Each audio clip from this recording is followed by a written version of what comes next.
йөрәк тибешен безгә бүген бирде. Подножие Кремля. Десятки людей у памятника великому поэту. Сегодня годовщина казни группы Мусы Джалиля, храбрых мужей своего отечества, погибших за свою родину. В этом году мы проводим в новом формате мероприятие.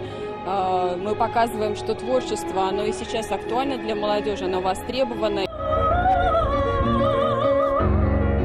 Я могу сказать, что даже у меня сейчас идут мурашки. Сам подвиг и вообще само событие, что произошло, это, конечно, останется, мне кажется, на долгие-долгие поколения. Их подвиг помнит и спустя 76 лет. Подвиг вот этих смелых людей из группы Мусы Джалиля. Сегодня в их честь звучат 11 ударов на Спасской башне.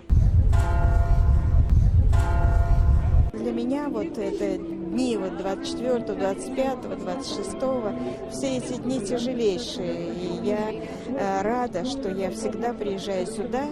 И здесь люди, которые знают, помнят, чтят отца и его соратников. Да и постамент памятника герою сегодня снова утопает в цветах, живых символах бессмертного подвига. Рамиль Шайдуллин, Рамзиль Гарипов, ТНВ, Казань.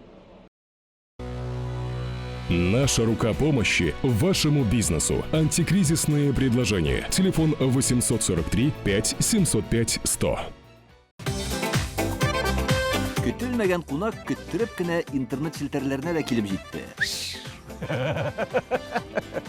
Хәзер бу фильмның барлык серияларын ТНВ.ру сайтында карап була.